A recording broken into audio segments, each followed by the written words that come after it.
Hey, everybody, welcome back to another episode of the Mr. Productivity Podcast. Hey, hop on over to my website, MrProductivity.com, M-I-S-T-E-R, MrProductivity.com. On the show today, Drewbie Wilson. I never had a person on the show named Drewbie. That's an interesting name. He is a success-driven entrepreneur and health transformation expert who went from weighing over 300 pounds to losing more than 100 through dedication and hard work. With a track record of generating seven-figure revenues across various industries, Drewbie embodies his motto, call the damn leads and crush the day before it crushes you, as he inspires others to become the most elite versions of themselves. Drewbie, welcome to the show.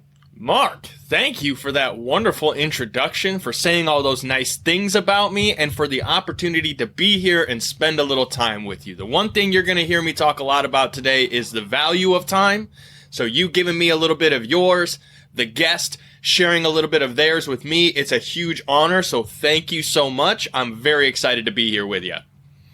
Now, I got to start out with asking the name of Drewbie. Is that your birth name? Because I have never met anyone in my life. I've been on this planet over 59 years, never heard the name Drewbie. So that's to your benefit, because, you know, you probably can get DrewbieWilson.com without a problem. So tell us about the name Drewbie. Yeah, I sure as heck did get DrewbieWilson.com, as a matter of fact. It's a name that followed me from my childhood. I grew up playing video games, kind of running the streets with friends, and my real name is Andrew Wilson. It's kind of a standard American name, kind of boring. There's about 50 or 60,000 of us across the country at any given time, and so it's, not a unique name. And as we grow up, we get given these nicknames. And, as I've kind of grown and learned that sometimes you have to be given a new name in order to become a new version of yourself. Ooh, and for me, as I progressed through life, I grew up in a not so stellar environment where I was involved in a lot of things that could have led me down a lot of bad paths. And then also, as I made the decision to transform, I still wanted to be me. Right? I didn't ever want to give up who I was as a human, as a person. And so Drewbie kind of just stuck with me, and I've really benefited from it, to your point, Mark, in that it's unique and it's memorable. And so people often ask me, well, hey, how did you get that name, or where did it come from? And that relationship building point is so massive for me as an individual who helps other individuals, that being able to start the conversation off in like a friendly way to explaining kind of how I got my name, it's always led to amazing conversations down the line. Interesting. And I have to tell people a little behind the scenes. So we met on Podmatch, which is a platform where hosts and guests can match up. And Drewbie reached out to me, and then he found out it's a clean podcast, and he canceled. And I'm like, dude, what's going on? I really want to have you on the show. He goes, well, the name of my company's called the damn leads. And I thought about it. I'm like, okay, if you don't say it a lot and you don't say any of the swear words, it'll be okay. Because one thing that I really got from Drewbie, and you could tell from the introduction, the word it comes to mind with Drewbie is discipline. And as a productivity expert, people tell me, oh, Mark, how do you get so much done every day? It's not by luck. It's not by hope and a prayer. It's discipline. I use social media. I don't allow social media to use me. And I think people need to step back and go, okay. And I first heard this from Gary Vaynerchuk. Okay, stop blaming social media. Stop blaming your friends. Stop blaming your colleagues. Blame the person you see reflected back when you look in the mirror. It's your fault. If you're not where you want to be, it's your fault. It's nobody else's fault. And I got to believe you agree with me. Oh, 100%. And you can even take it one further in that, if you have people in your life who are challenging you or are creating these things that you perceive as a challenge, you should thank them. Because every time you face a challenge, you're given an opportunity to grow and get better. And that reframe for me in my life, and kind of how I look at competition and the perspective of growth, has been so huge. Because again, you get to make that choice of, I'm going to be disciplined and do the thing that I know I need to be doing to get the result that I want, or I'm going to make excuses and rationalize it, which humans are really great about doing, is rationalizing the reason that they're not doing the thing that they know they need to do. When I look at the successful people in our world, and I study them. I read their books. I watch what they're doing on social media. Not one of them got there by making excuses, by participating in the blame game. They are figuring out what they need to do, and they're doing it. Oh, that didn't work. Okay, what did they do wrong? Let me recalibrate. They don't make excuses. And when people say, oh, I wish I could be Elon Musk or Jeff Bezos or Bill Gates or Tony Robbins, et cetera, et cetera. Well, you can if you're willing to do what they did. There is no real secret to life. You got to do the things that people won't. One of my favorite quotes in the world is by Steve Harvey. He says, if you ever want to be successful, you got to get comfortable with being uncomfortable. And I would argue a lot of people, they like to stay in their comfort zone, but you're not going to grow in your comfort zone. No, 100%. And one thing that I've learned, and I love that you mentioned that, hey, you'll never be this, this guy, that guy. That's true. And also that's kind of a blessing for us and for the listener, because there's a book out there that I read early on in my journey, Steal Like an Artist. It's by Austin Kleon, Kleon. And the whole premise of it is that there's nothing really new in the world. All the ideas and strategies and the secret sauce, it's not new. That's why they say like success leaves clues. Like everybody who's ever had any amount of success wants to tell you about it, because some want to brag. Some of them just want to share. Hey, this thing worked for me. So like, go do it so you don't face the same struggle that I did. And what I love about that book is the perspective of, if you like what Tony Robbins does, and you like a little bit about what Gary Vee does, because he's an amazing content creator and Tony's an amazing motivator. And maybe though you're like, well, I don't necessarily love all of the stuff that Tony does. I like these parts, but you know what? I really like the way Gary does that a little bit better. So like, let me take a little bit about this from Gary. Let me take a little bit about this from Tony. Let me add in my own little secret sauce and flavor to it, right? My own authenticity. And that's what makes you unique. That's what allows you to truly stand out and become great. Because if you're doing all the same things that Tony Robbins does, and that's all you ever try to be, you're only ever going to be the next best Tony Robbins. Because he's always going to be a few steps ahead of you, because you're chasing what he's doing instead of creating your own version. Hopefully I explained that well. No, you did. And I must be hungry, because the thing I thought about is pizza. Now, you can go to any your local pizza place, a national chain. Why does the pizza always taste different? A pepperoni pizza at Papa John's and Pizza Hut and Little Caesars and Domino's, why do they all taste different? Well, the base is all the same, but they add their own special ingredients. I think I'm hungry, Drewbie. You got me going, because I got pizza waiting for me for lunch after this episode. So that's even, like the Lord works in mysterious ways. But there's a quote that I have from a mentor of mine that applies perfectly here. Methods are many, principles are few. Methods may vary, but principles never do. And so your pizza analogy is so perfect, because the base of pizza is you need dough, sauce, cheese, toppings. Now, the variations of, well, what kind of dough and what's in the sauce and what sort of cheese, and are you doing a wood-fired pizza? Because that's my personal favorite. Or do you like a Chicago deep dish? That's a totally different kind of pizza, but you know what? It's still pizza, and we still love it. And if you ask us, hey, do you want some pizza? We'd probably go, yeah. That's the beauty of it. I want to go back to something you said a few minutes ago about people we allow into our lives. We are being influenced by people 24/7, whether we realize it or not. And I encourage people, the people in your inner circle, you got to be really careful who you allow in your inner circle. So I know that very few people, your inner circle should not be 100 people, by the way. My inner circle is like about 5 people. And I know I can talk about anything amongst these people. We agree politically, but I've got to be able to say something and they won't go, well, that's stupid. Or they might, because I want brutal honesty, but won't just give me a vague answer. They're like, I don't agree with the answer that you gave me, and here's why. And so I think people need to have a trusted inner circle, people that you can help and they can help you. They don't have to be in your industry. They could be like, one of mine is my cousin. One of mine is my best friend, also my wife. You need to have these people who are not going to judge you first. They're going to listen to what you say, because the world is going to judge you first, how many followers, how many likes, how many comments, what does he look like? Is he pretty? Is he whatever? And I think everyone needs to have an inner circle. You probably have an inner circle as well. Oh, 100%. And I'm gonna challenge something you said just a little bit, because I really like what you said about how people will judge you based on social proof. Because here's something that's really happened to me as I've progressed over the last few years, and this story is going to work so well with this.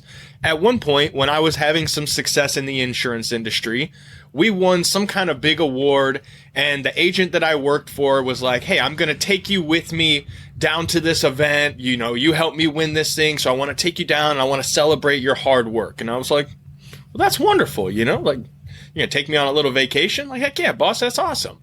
And so when we were at dinner, we're having this conversation about life and growth and how he was proud of me. And he was saying, hey, man, I know you kind of come from a bit of a rough past upbringing, and I'm really proud of what you've become and who you're becoming. And you should be proud, too.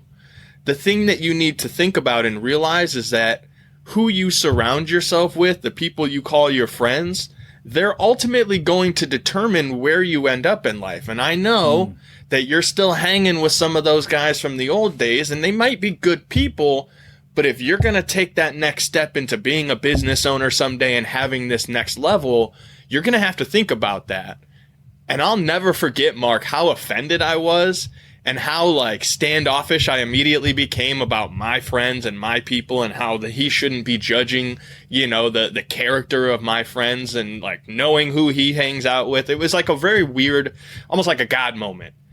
But now that I look back on that conversation, I often thank him for reminding me that, hey man, it wasn't until I separated from some of those relationships and got into the right room with the right people and had the right conversations that the right things started actually happening in my life. And it's so powerful, though, because something you said about that social proof is you might create a piece of content and put that out on social media. And it might be an absolutely powerful piece of text or video or a message that just absolutely rings deeply within someone. But if you don't have 100 engagements on it, you don't have a bunch of other comments or other people who are actively saying that, hey, this is something I agree with, that one person who sees it may be afraid to actually acknowledge that they felt that message. And that's the thing about social media that I think so many miss the opportunity of, is that just because people aren't engaging with your content doesn't mean they're not seeing it. It doesn't mean that they're not hearing it or absorbing it and their lives are being impacted by it. So don't ever let the fact that you aren't getting tons and tons of engagement right away keep you from putting out the content, because I can promise you, I've gotten messages from people who have never liked on my posts, commented nothing, but they've sent me a message saying, hey, you helped save my life. Because I was listening to your podcast, I was, watching an interview that you were on, and you said this one thing about time and whatever it was. And it made me realize that I shouldn't take my own life, because there's so much more I can do with my time. Never liked, never commented, but this is the difference, though, is you don't have to have a ton of engagement. You just have to be yourself and know that the right people will surround you at the right time so that you can have those right conversations. Let me clarify what I meant. What I was talking about is the inner circle. The people in the inner circle, they don't care how much engagement I get in social media. I understand what you're saying. I agree with you, by the way, 100%. I'm talking about people in your inner circle. My cousin doesn't care how many followers I have. I give him value both as his coach and as his cousin. But you bring up something very interesting about social media. I am of the opinion that we need to kill all metrics. I think the creators should see the metrics, because I've seen people, and they use pods, and you'll see a post with a lot of engagement, a lot of comments, and most of the comments are thumbs up emojis. And you look at it, you look at the contents, it's crap, because people are judging the content based on the engagement. And I've seen content, and you probably have too, with a lot of engagement that sucked and little engagement that was awesome. Why aren't people watching this content? Because the algorithm's looking at the metrics. I would love to see all the platforms hide the metrics behind the creator's profile. Now, obviously, the comments people are going to be able to count if they want to waste their time like that. But it's interesting we're going in this field here because I am of the plan what Gary talks about, the opinion I should say. 28 to 48 times I post on social media a day. And when I first heard that, I'm like, what? But then I realized, I've got content since 2011. And I create all my content. My wife she'll edit it and post everywhere. Well, you post the same video on YouTube and TikTok and Facebook and Instagram and Snapchat. Yeah, I did say Snapchat and X. That's 6 pieces of content. Boom. So it's really not that hard. If you do some behind the scenes, like if I want to take a picture right now for a story, it's not that hard. But here's the deal. People, again, remember I said in the beginning, we're making excuses. He just did a selfie. I'm taking a selfie. You call me out, I'm going to do it because this is great content. This is the way it works, right? When you're struck with beauty, you got to make it happen, right, Mark? That's the thing. I'm going to do this. Come on, let's get one in. Yeah, might as well. I didn't want to interrupt you, but we're here. This is live. I'm going to do this in Snapchat, so no, I don't have to do it that way. So, all right, hang on a second. I don't want the flash on. This is okay. Give me a nice smile there, Drewbie. All right, I'll post that later. Come on. See, this is real time how it works, you guys. We're creating content and creating content within the content. And that's such a great point, though, Mark, because you can take one thing and multiply it 100 times if you understand the process. And so, carry on. I didn't mean to interrupt you, but, you called me out, so I was like, hey, this is a perfect now I got to ask you, what are you, are you Drewbie Wilson on Instagram? Yeah, at Drewbie Wilson on Instagram. Actually, Drewbie Rides on Instagram or at Call the Damn Leads, whichever one is easier. Usually I just go at Call the Damn Leads on Instagram and then Drewbie Rides on Facebook. But either one. Well, I did Drewbie Rides on Instagram. So there you go. Okay. We're there. We'll figure it out. There you go. Folks, this is live. This is what I do. But my point is, I talked at the beginning about making excuses. When people go, what am I going to post? Stop overthinking it. Yeah. Okay? Because what I found is, first of all, social media changes every 3 seconds. So what I found works really good is shorter content. A couple weeks ago, longer content. So I've been doing 15-second videos on Instagram and TikTok and YouTube Shorts. That seems to be resonating now. 2 weeks ago was longer content. And the thing is, I hate the algorithm. I don't bow down at the altar of the algorithm. I do my thing. Love me or not, I'm going to show up every stinking day. You can count that. And I'm getting more and more followers because I'm being, here's the word, consistent. A lot of people aren't consistent. You know this. They get into podcasts and they don't have $100 million, allegedly, Spotify contract like Joe Rogan. They quit. They start a YouTube channel. They don't get 100 million subscribers in a week. They quit. You have to stay in this for consistency. Whether you're talking about building your social media profile, building your brand, writing your book, calling the damn leads, which I'm sure we're going to get to before too long. It takes discipline and it takes consistency. Nobody is going to do it for you. Oh, that is so, so true. And here's a little story that will help the listener that maybe is just getting started in the content creation game, because it can be very overwhelming. And you're like, well, there's 15 different platforms and each platform wants a post and a video and a text and a story. And what the heck's a reel? How do I use that? I thought that was for fishing. So it can get very overwhelming. But here's what I know. If you pick one platform and you just put content on that one platform for 30, 60, 90 days and just get comfortable there, all of that content you create on that one platform, you can then reuse on all of the other platforms later. As long as you're saving things that you're creating, right? You're not just putting it out there and then throwing it in the trash. That's the beauty of the internet. Once it's there, it's forever. So lean in on posting on one platform a day consistently and then add in the other. It's like going to the gym. You don't go to the gym and hit the assault bike and the rower and the heavy weights. You pick a couple things, you do that for a while, and then maybe you rotate another day. And what I'll remind you though is that as you're getting started, it's highly unlikely, it could happen, I don't want to say never, right? Let's never say never, but it's highly unlikely that your content is going to start getting a ton of engagement right away. And you're going to start to feel like, why am I doing this? No one's listening. No one cares. No one's paying any attention. I promise you they are.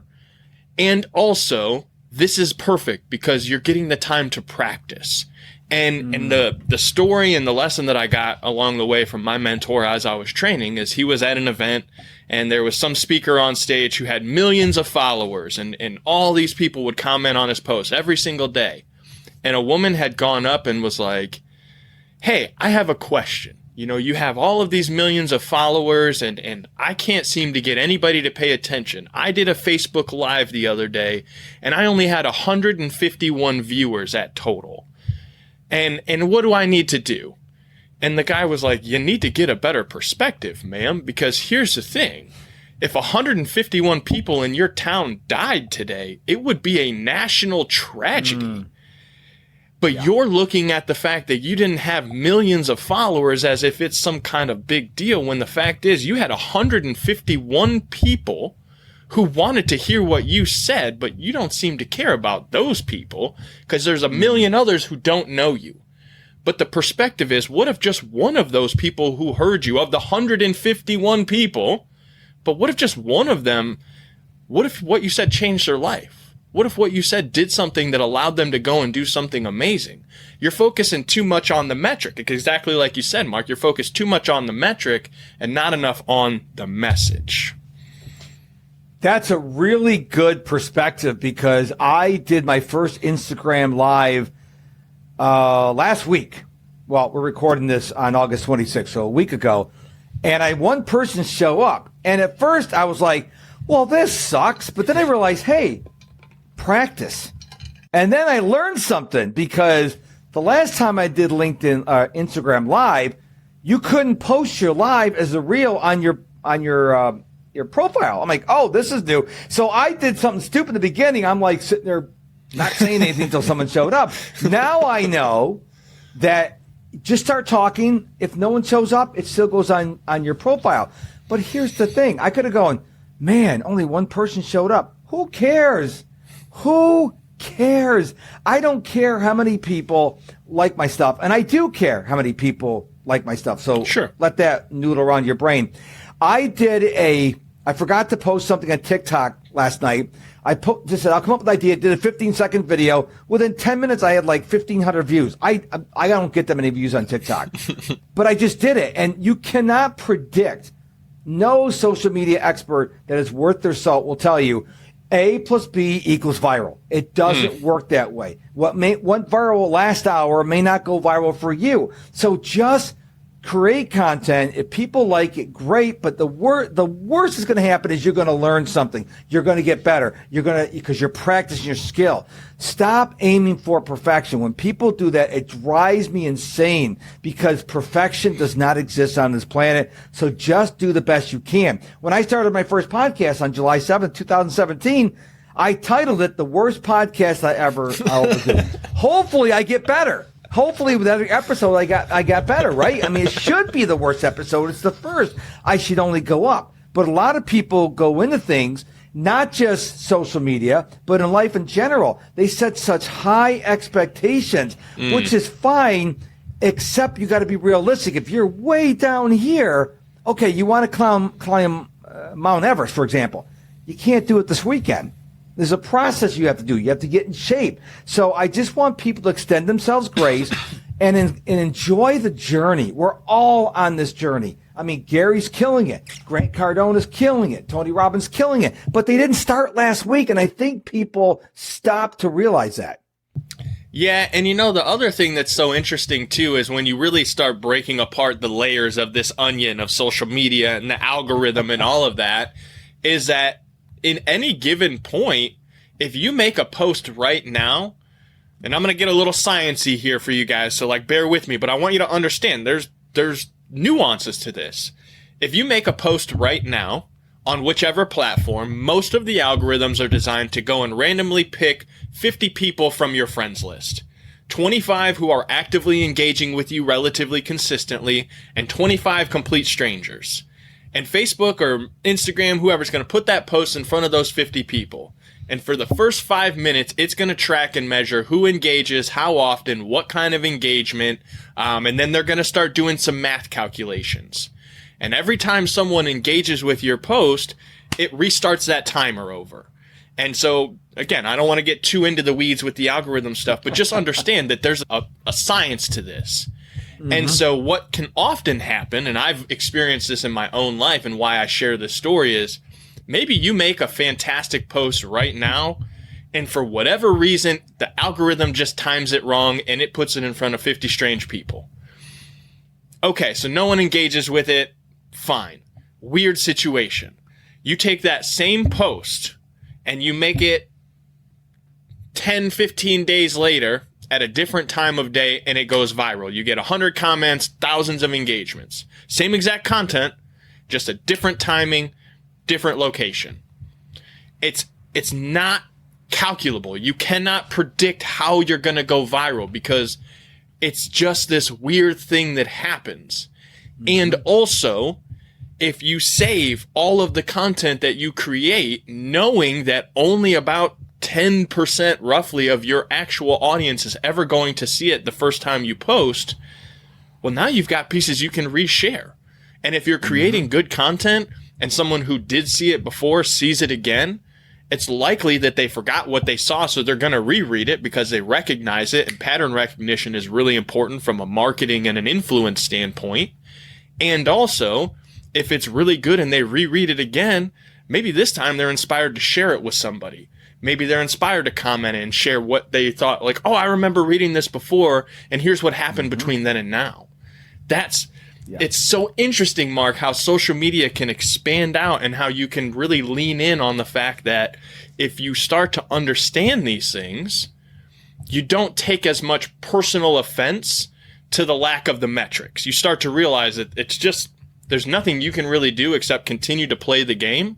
And as things change in the game, the rules shift, adjust the way that you're playing the game to fit inside the rules.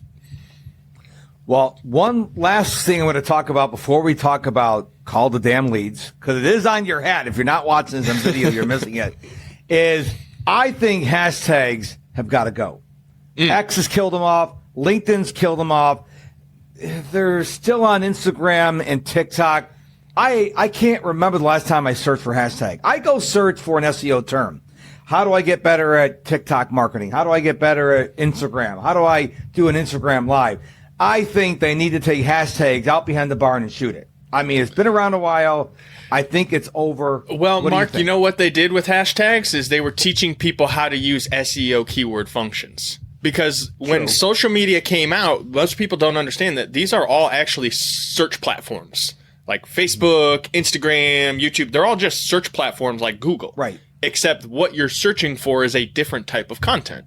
And so what happened is most people never understood how to search anything on these platforms. So they were like, well, let's make it easy on them, right? Give them an easy button. And let's just make these hashtags. Because if they're using a hashtag, then they're thinking about what's the key word, what's the topic, what's the thing. And that's how SEO works. That's how, like, if you ever used AOL, like, you had to go and search keywords so that you could find the thing that you were looking for, right? You're laughing, Mark, because you remember, like, put the CD in, start the account, go to the keyword thing, searching. That's all hashtags pick up the phone. were. Don't pick up the phone. I'm using the modem. Did you ever put a little post-it on the phone in the kitchen to say I'm on the line? We would move the phone into the room with us on the desk so that no one could touch it. We would have like the extendo cord so that no one could pick it up off the thing. Like, but that's, to me, when you say hashtags, that's what I think of. And why I think they are starting to go away now is because more and more people are being aware of the search functionality. And so instead of, they would just go and search like a hashtag, but the truth is a hashtag is just a keyword. Does that make sense? Yeah. It does. Okay. So let's talk about call the damn leads.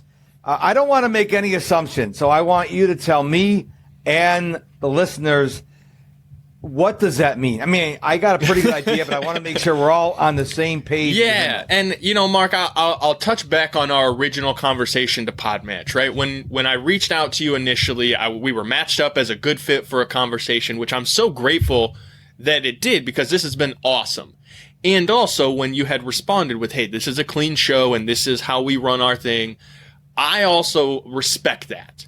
So my whole point of canceling initially was like, I don't want to come on and offend anyone because my brand, Call the Damn Leads, it means something to me. And it's really just a motto for doing the work, for discipline. Because if you want to be successful in sales, you need to be disciplined enough to pick up the phone and have conversations with the people that you serve.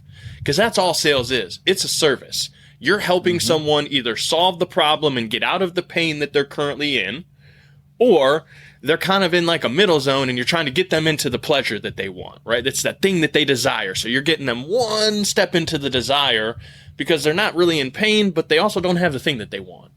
And so for me, call the damn leads is just a mantra to do the work. Because in any area of my life, personally or professionally, doing the work is what gets the results. You can hope in one hand and poop in the other, as they say, and ask which one's going to fill up faster.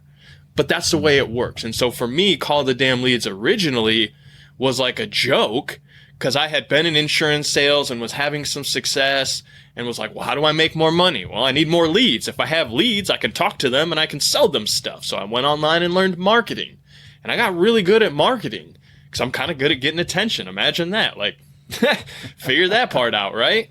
And what I learned as I launched my own marketing company and I started acquiring clients and getting them leads is that you can lead a horse to water, but you can't make them drink. Yeah. And you can fill a sales professional's pipeline, but you can't force them to pick up the phone and call the damn leads. And that was where I started running into the issue of like, hey, if you would just do the thing that you know you need to be doing, that you're paying me to help you facilitate do, you would probably get a result. And they wouldn't do it, and they'd complain that they weren't having any success and they weren't productive, right? This is a productivity podcast. Well, guess what? If you don't do the work, there's no production. Crazy idea. And so I used to just tell my clients all the time, like, just call the damn leads, call the damn leads. You know, I'd go crazy on them. And at one point I said, maybe I'll put that on a t-shirt someday and sell it to all my friends in sales and marketing. And a lot of people were like, Drewbie, that's a terrible idea. It's not professional. No one's going to go for it. You're never going to get into the corporate world. And I said, well, maybe you're right. And respectfully, I understand that there's a line to be drawn when it comes to communication. You can communicate without having to use certain words, tonalities, things like that. And for me, I was really grateful that we were able to meet in the middle mark and have a truly impactful conversation with the respect of there are certain words we're going to use and certain words we're not going to use because we want to make the biggest impact possible. And for me, I know if I tell you to call the damn leads, it's going to leave an impact. I love that. I remember a story I heard Grant Cardone tell where it was Sunday afternoon, he's watching football, and one of his buddies called and says, oh man, I'm not going to be able to make payroll this week. I'm not making money. The money's not coming in. He goes, you watching the game? The guy goes, yeah. So let me get this straight. You're not going to make payroll and you're watching football. He said, get off the effing phone and get some money. And the guy goes, but it's Sunday. He goes, and the guy said, well, Jesus says take the day off. Yeah, well, Jesus didn't need to make payroll either. So the story always stuck with me because I work 7 days a week because I'm not where I want to be at this point. Mm-hmm. So I work 7 days a week. Now, I don't work as long and as hard on Saturdays and Sundays, but I do work 7 days a week. Yes, Christmas. Yes, my birthday. Yes, New Year's. Why? I want to become uber successful. Now, I'm an only child. Both my parents have deceased. And I was raised in a house where rich people are bad. Rich people are evil. And my parents never talked about money. Then I heard Grant Cardone say, when you make a lot of money, you can help a lot of people. And that struck my heart like, oh my gosh, if you don't have a lot of money, how are you going to help people in need? Let's say your neighbor has a house fire and the insurance only covers the house, but they don't cover their hotel. Wouldn't it be nice to say, hey, we got you. No, we're not going to put you in a cheap hotel. We're going to put you in this nice hotel. We got you. We're going to take care of the meals. You can't do that without money. You're not making money if you don't call the damn lead. See how this all works together? It's so true. And it is so crazy to me how people will say they want one thing and then do the exact opposite of the thing that they should be doing to get the thing that they want. And I'm not saying that I'm perfect. Like, Mark, by all means, I will stand here on this podcast, hand to God, and know that there are days that I don't do the thing that I know I should be doing. And also, it's that recognition and the ability and skill set now to learn to recognize that pattern and go, hold on, Drewbie, wait a second, bub. You're doing the thing again that got you to being 300 plus pounds. You're doing the thing that got you to not being able to pay for the things that you like to do, because let's be honest, money is a resource. It is a tool. Yes. At the end of the day, we all know how to make money. We go swing a hammer, we pick up poop, we do whatever the thing is that we need to do to earn $1. We all know how to do that. The difference is, I think most people have failed to realize that their most valuable asset, the thing that they can't get more of, is time. I said this at the start. And where I really like to work with my clients on this is because it's, until there's a tangible, it never really feels real. You know, it's kind of like people when you get into spirituality and some of those things, like if I can't feel it, touch it, smell it, taste it, like it's not there. So the tangibility of things is really important. And so this is how I bring tangibility to the value of someone's time. Are you open for me sharing something with the audience today, Mark? Would you be okay with that? Oh, absolutely. Okay.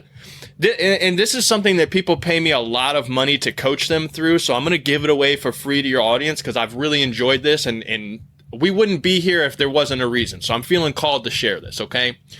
And so here's what I look at. If you want to understand the value of your time, there's a few base metrics that we kind of have to work from. A, we all have to agree that an hour is an hour no matter how you slice it. And there's 24 hours in any given day.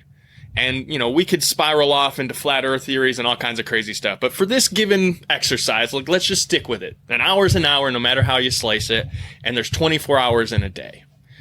And so if you were to look at your work schedule as a, quote, average person, which if you're listening to a Mr. Productivity podcast, you're probably not average, y'all. So like, I'm not trying to lump you into this, but I'm just saying, if you were average, you would spend 2,000 hours per year working, 40 hours a week, 50 weeks a year. You'd take your 2-week vacation, right? So you'd spend about 2,000 hours of every year working. And so most people grow up in an hourly mentality. I make $10 an hour, $20 an hour, $50 an hour. There's a number somewhere, right? Unless you're in commission, and then that number is like all over the place. So what happens though is we start, as we get older, we have our main job, and then sometimes we pick up a side hustle. Sometimes we take pictures of our feet and put them on the internet and do weird things. And I'm not saying, you know, like whatever. We're not going down that path either. I'm just saying there's things that we're spending our time on to acquire money as a tool, as a resource. And the one thing I know is that you can't buy time. You can't win it in a poker tournament, and nobody gets a box full of it Christmas morning or a card full of it on their birthdays. Okay, Mark? And so like it's a limited asset. So if you took all the money that you made last year as a total, your main gig, side gig, all the little, you know, things we're not talking about too, and you add that up, and then you divide it by 2,000, now you know what your hourly rate truly is. Because if you're spending that time and energy, the things that you can't get back, you should probably have a metric for what that's actually worth. And so the quick and easy math is, let's just say you made 6 figures. You made $100,000 last year. You worked your average 2,000 hours. Your time is worth $50 an hour. Like, that's math. We can't argue that. That is the numbers, okay? Men lie, women lie, but numbers don't lie, and this is not lying to you. But here's the scariest thing, Mark.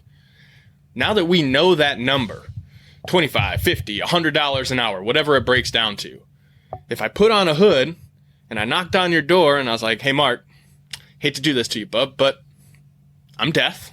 Got 24 hours left to live. I'm also your boss. Here's $50. I need you for the next hour. What kind of response are you going to give me? You're laughing because you know there's probably some words that we don't use on this podcast that we would say in that scenario because we recognize there's no way I would trade one of my last 24 hours, one of the most valuable things on this planet that I can't get more of. There's no way I would trade it for that amount of money. And that's the big lesson here, you guys, is you don't know how much time you have. There's no guarantee that you're going to wake up 50 years from now, 20 years from now. We don't know. I pray it for you. Like, I hope anyone who hears this episode lives a long, healthy, prosperous life. But I can't promise that. So why do so many people, Mark, still go out and operate as if they have an unlimited amount of this resource that they can't get more of? That's a very good illustration, because for the longest time, I thought, for example, for me, cutting the lawn was a smart idea. And I'm like, people kept telling me, are you a lawn guy or are you a productivity guy?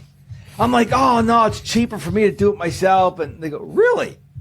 And they walk me through the same exercise. Now, I pay my lawn guy $40 every time he comes out. Number one, he loves doing the work. Number two, he does a far better job than I would ever do, because I don't really want to do that good of a job. And number three, when he's out there cutting my lawn, doing what he loves to do very well, I'm in here working.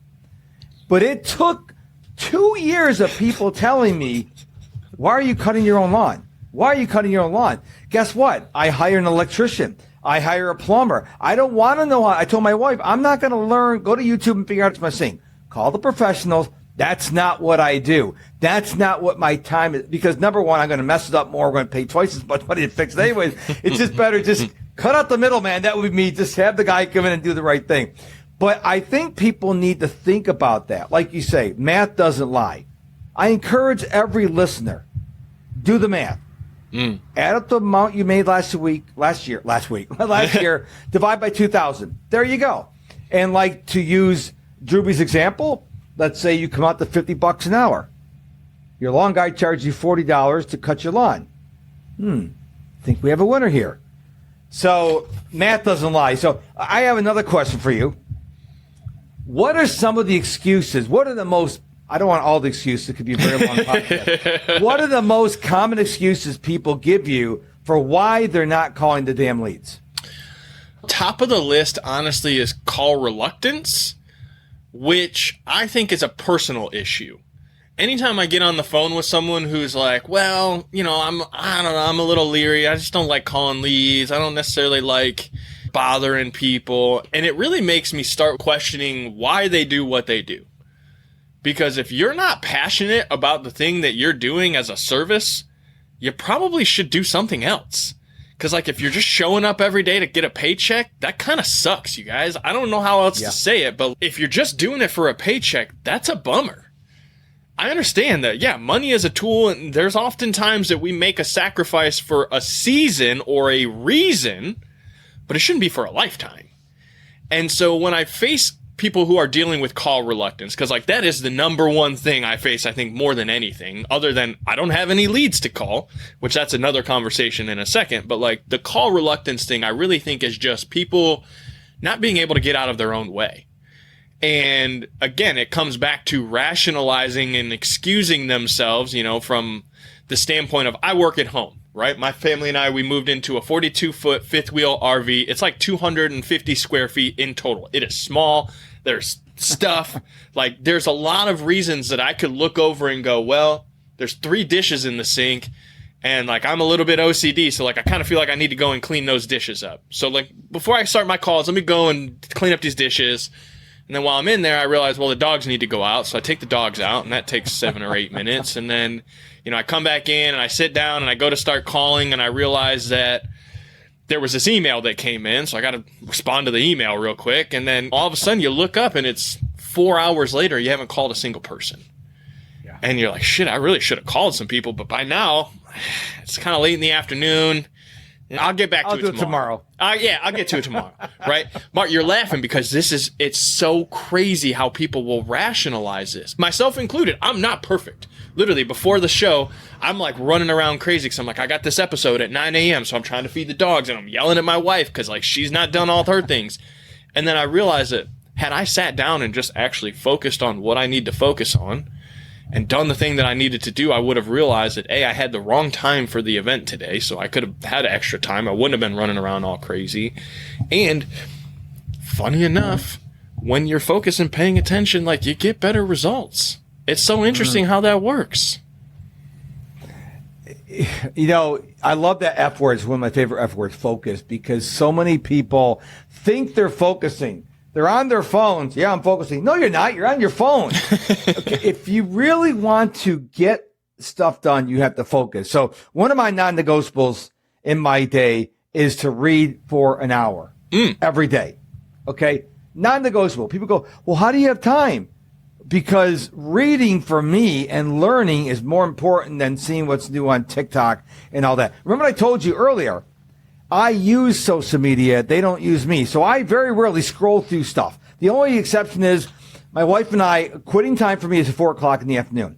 And I shut off screens at 7:30. So from 4 to 7:30, my wife and I are watching TV. We watch a couple TV programs. But when it gets around 7 o'clock, it's like no time to start a new show. So we'll watch YouTube shorts on our Apple TV. Sure. That's the only time I'm watching that stuff, because I know that social media is an anti-productivity tool. Most content creators will post and then we'll engage in the comments, respond to DMs, but we're not sitting there for hours on end scrolling through everybody's reels or whatever, because we have other things to do, because we're disciplined. That's one of the words I used to describe you in the beginning, because you talk about crushing your day. It starts with discipline. When people tell me, I don't have time, you got time. You lack discipline. You lack priorities. You have the same 24 hours. And so if you want to focus, is it important to focus? Don't say, yeah, it is. No, show me. Show me how much time you focus. I mean, right now, we had to move this call because tomorrow I've got an opportunity to go to a couple day boot camp. And so we moved it. I moved everything around so I wouldn't miss this boot camp I really want to go to. But I'm still working today, and I'm still working before the boot camp tomorrow. I'm not going to go, well, I got a boot camp from 11 to 3:30 tomorrow. I'm just going to take it easy. I'll scroll on TikTok. No, because this is my business. I am the brand of Mr. Productivity. No one is going to do it for me. So if I'm not feeling well, I still create content. I still engage on social media. If you want it, how bad do you want it? Because you know this as well as I do, Drewbie. You can say you want it, but we can look in your eyes and go, yeah, they really don't want it, because you're not willing to do the things that take, like call the damn leads, create the content, reach out to that client. And let's say, well, what if I don't have their phone number? This is the thing I have a lot of people. I don't have their phone number. Well, can you find them on social media? Do you have their email address? Stop making excuses. A lot of people may hear, I'm afraid that some people hear, I don't have the phone number, so I'm not going to call. Well, do you have their email address? There's more than one way to get a hold of people. I personally don't like getting phone calls. Okay? I don't like getting phone calls. You're not alone. Give me a text message, because number one, you got to be really brief in a text message. You can't wander on, because I've got the sayings, get to the point, stick to the point, or send me an email. Mm-hmm. But don't make an excuse that I can't call people because I don't have the number. Do you have their email address? Can you find them on social media? Because if you say, oh, I don't know, that means you're not focused. You're not disciplined enough to do what needs to get done to achieve the goals you want. Mark, I'll challenge you, because I like to challenge my guests and host a little bit. Think about it like this. I'm with you. You know, I don't necessarily want to be on the phone more than I have to be. I don't mind talking to someone if there's a purpose. Like 100%, we got a reason to communicate. That's fantastic. That's why when I go through my training process, I call it the calls process. Imagine that, right? Make it brand on brand. But the first thing is confirm the reason you're having a conversation. If there's no reason for us to be communicating, then there's no reason for us to be communicating. Yeah. Like, that's a big productivity hack right there. If you're doing things with no purpose, you're wasting a lot of your time. So right off the rip, I'm going to confirm the reason we're having a conversation. And then I'm going to ask very specific and relevant questions so that I can listen to what you have to say. Because if I'm listening to what you have to say, you're going to tell me all the things I need to know in order to lay out a perfect plan. And if I have laid out the perfect plan, the only thing left to do at that point is secure the bag. Because at any point, there's a toll to rock and roll. You got to pay the cost to be the boss, right? Like, at a certain point, you got to secure the bag. You got to get them to sign on the line, which is dotted. But it all starts with confirming the reason we're having a conversation. And I'll challenge you in that text messages are great. Agreed. But you know what I do? I put my phone on Do Not Disturb. So even if you were to text me, Mark, I'm not going to see it. I'm not going to get a notification. And it's really easy for me to look in my phone and see a whole bunch of blue dots of missed messages and be like, yep, I'll get to those later. Or I'll have my team go through them or whatever. But when your phone rings, there's something to that. And while you can ignore my text messages, and you can even put my phone on, like, you can have do not disturb on the phone call.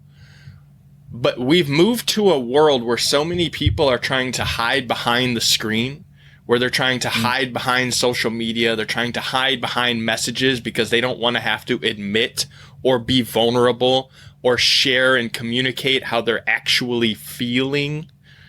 That's what's causing such a disconnect in the world. And my challenge to you, Mark, would be over the next 30 days, maybe your goal is sending 25 text messages a day. Maybe make 10 phone calls and send 15 text messages. Just try it. See what happens. And then let me know. Because I promise you that there's still some people out there that would rather have an actual conversation with a human where they can genuinely feel the inflection and the tonality and the energy. Oh, I agree. And it will make a big difference. Oh, I agree 100%. My issue is there are people who are spammers who call, and that's one of the reasons why I have that feature on my iPhone that if you're not in my address book, it goes right to voicemail. And they're stupid enough to leave voice messages and say, yeah, this is Apple. We want to verify you want to purchase a MacBook Pro for Drewbie Wilson. I'm like, no, Apple would never call to confirm. They just take your money. Thank you very much and ship the product out. And then there's this thing called phantom caller. And I don't know how they do this, but your phone doesn't even ring. It goes to voicemail. Oh, like a slide dial. If anybody uses that, listening to the show, I delete your voice message. I don't even listen to it or read it because on iPhone, it gives you the transcript. Because if you can't let me pick up the phone, which I wouldn't pick up the phone, and listen to you talk. Such a contradiction here. I love it. It's like, if I picked up the phone, I won't. But if I did, this is what I would want. Yeah, but I'm saying, but the thing is, what you're doing is you're bypassing the phone ringing. Yeah. And what I have a policy, number one, I block you, I report you spam, and I delete the voice message. So obviously it works. Doesn't work with Mr. Productivity. So if you're trying to call me or something like that, good luck. Here's another tip that I would love to share, if you don't mind, Mark, because this is one of the things that's really helped me in my sales career. And so, again, I love to share tactical stuff, and I don't mean to interrupt, but here's why I like to. You're right. Everyone is different. So in my initial communication outreach, like let's say you and I got connected. You're like, you know what, Drewbie, I would love your free book download. Like, I'm going to go to your website and give you my name, phone, email. Fantastic. That's great. My process, I'm going to pick up the phone and call you first. And if you don't answer, then I'll send you the text message that says, hey, Mark, I saw you downloaded my book, wanted to introduce myself and say thank you. What made you decide to check it out? You asked for the phone number on your opt-in. Hell yeah, I get them every time. People filled it. Really? Wow. Mark, I have a 30% conversion rate to cold traffic. Okay. Which is interesting. Nearly unheard of in the world. But here's the thing. I'm giving away something of so much value and something that's so relatable and connected that they're willing to share that information. That's the difference. You got to be able to give away something so valuable that people think it's a no-brainer to be willing to give you that information. That's a really good idea. See, even I learned something new on this show today, ladies and gentlemen. I learned something new because I was always told by the newsletter people, only name and email address. Don't ask for anything else because people won't fill out the forms. But it works for you. And I'm like, now this is something I'll try. I will try this because how am I going to know it works for me or not if I don't try it? I heard Grant Cardone say this in one of his trainings. When someone comes into your establishment, let's say you have a brick and mortar, and they say, okay, whatever, they made the deal, didn't make the deal, whatever, they walk out, text them right away or call them right away.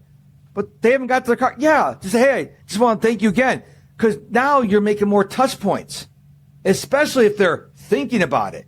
And if you have people's phone number and they just walked out of your office or they just got off the Zoom call with you, then you pick up the phone and call them. Dude, we just got the Zoom call 10 seconds ago. Yeah, you have any questions? I can understand what you're saying because now it's like you did the Zoom call. Now I called you. It's like this is weird. Drewbie, I just stood up for the Zoom call. Why are you calling me? But it's going to make you stand out because how many people do that? And Drewbie, challenge is accepted.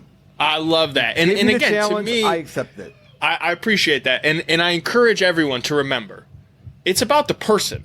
It's not about what I want. It's not about what Mark wants. It's about the individual that you're communicating with. And if you want to communicate with them clearly and get a great result, communicate in the way that they want to be communicated with. If someone wants to be on a phone, get on a phone. If they want you to text them, send them text messages. If at some point you need to take it to another medium, explain why. That's what most people just want to know. Why do I need to get on a call with you when we can have all this communication via text? Well, okay, cool.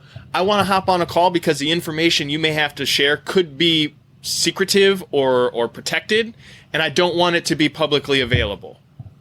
Well, you know what? I don't want to put my social security number on this freaking text thread, so that's fair. Let's hop on a quick call, okay? But you got to ask these people, how would you prefer to communicate? Because if I've given you the choice and then you make that decision and say, hey, I prefer to communicate through email, and I stick with that, what's going to happen? Your level of trust is going to go up. You're going to like me just a little bit more because I'm willing to concede and do the thing in the way in which you prefer to do it. Because ultimately, for me, selfishly, if I know I can get you to where I need you to go, I'm going to get the result and I'm going to get paid. So my job as the professional is to just help walk you through this presentation, transaction, conversation, whatever, in a way that you feel comfortable communicating. Because if I can make you feel comfortable, I can put you in a position to make a decision. And that's the only thing that matters at the end of the day. You making a decision to do the thing that you know you need to do, like calling the damn leads. Wow. That is a great place to wrap up the episode today, because I very rarely get challenged on my own podcast. But you got me thinking. Now I give away this thing called an efficiency breakthrough session, which is a 30-minute call with me, but I don't make the phone number required. So if you're on my email list, for example, and you're like, oh, I want to take advantage of this guy's call, you sign up for it. I don't have a phone number required. Well, now, after our conversation today, it's not going to be required. If you don't want to give me the phone number, that's fine. You can't get the call because I'm giving you something of value. I want your phone number. And let me give you one little extra, too. Let me share this with you. Put in there like a little note that's like, if you provide your phone number, I'm going to text you over a link to a special productivity guide, tracker, whatever. Normally, I would charge $500 for this. Don't put like some crazy value. Put like a real value on it. Like don't get the FTC on you. But $1 million. $1 million. Don't do that. The FTC will 100% crack down on you. But be honest. Like, hey, if you provide your text number, I'm gonna text you over a link or a PDF or a document that you can use before our call to understand how to maximize your productivity, valued at X number of dollars, right? Now there's a reason for them. They're like, well, I wasn't going to put my phone number in there, but I would like to take a look at that productivity sheet. And maybe you're already sending it to them in an email anyways, but they don't know that because they haven't reached that step of the process. It's perceived value up front. So now they're like, well, yeah, that's a no-brainer. Of course I want to let him text me the link to that thing because I want that thing. Excellent. Okay. Wow. Well, I'm not a mind reader, but I gotta believe I know what you're going to answer the next question. Where can people go to find out more about you and what you're doing in the world? Mark, first of all, if people want to find me, the best thing that they can do first is they can take this episode and they can share it out on social media and then tag you and I. Tag at Call the Damn Leads. Mark, I'm not sure exactly what your tag is. It's probably Mr. Productivity or something like that. Mr. Productivity, yep. See, I was on it. Well, check me out. Share this episode because if they listen to us and got value, it's likely one of their friends, family members, somebody they know will also get value out of this. So if they do that first, that would mean the world to me. Because after that, then you can go and find me, callthedamnleads.com, Google at Call the Damn Leads. Like, we're literally on every platform, wherever you prefer to hang out. I'm putting content there for you to check out because I want you to feel comfortable knowing that wherever you are, I will meet you there so that we can have a communication conversation, get you where you want to go. Because that's all I'm here to do is to help you get from where you are to where you want to go by sharing the systems, processes, things that have worked well for me, things that haven't worked well for me, so that you can go and make them your own, steal like an artist, and you can create the life that you want to live in a sustainable fashion, because there's nothing worse than seeing someone that goes really crazy fast and then tumbles on their face. Let's build it in such a way that is sustainable so that you can maximize your time and the life that you get to live. And Elon, if you happen to be listening to this episode, why wouldn't you? It's Drewbie Wilson on the show. I need more characters that have Mr. Productivity on X, okay? I still got Mark Struczewski on X, but on TikTok and YouTube and Meta, it's all Mr. Productivity, okay? So, Elon, come on. I need 5 more characters. Come on, Elon. We could use your help, bub. What's this 15 characters? Okay, this is 2024, Elon. Let's span it to 30 so we have more options. But, yeah, that's why I'm trying to grow my X, but people go, Mark's Drew what now? Because I can't, Mr. Productivity is too long. I think, right? Well, yeah, but they can't spell it. So. Yeah, I couldn't spell it either. I've read it. I was like, I think I pronounced it right, and then you shared it. But that's the thing, Mark. And I really just appreciate the time and the opportunity to be here with you and to share on the show. And again, very grateful that we were able to communicate and get past that initial roadblock, because that's all anything in life ever is. It's just a roadblock. You can let it keep you from getting where you want to go, or you can listen to a show like Mr. Productivity Show, and you can find those little tips and tricks from other successful people, which I know, Mark, I'm excited to go back and listen to some of your other shows, because if you had me on here, it's inevitable you had some other amazing guests as well, so I'm going to have to make sure I go and learn from them along the way. Well, thanks for that, Drewbie. And folks, don't forget, callthedamnleads.com after you share this episode, and MrProductivity.com, M-I-S-T-E-R, MrProductivity.com. I'll be back real soon with a brand new episode. Until then, not only do I want you to stay productive, I want you to stay positive.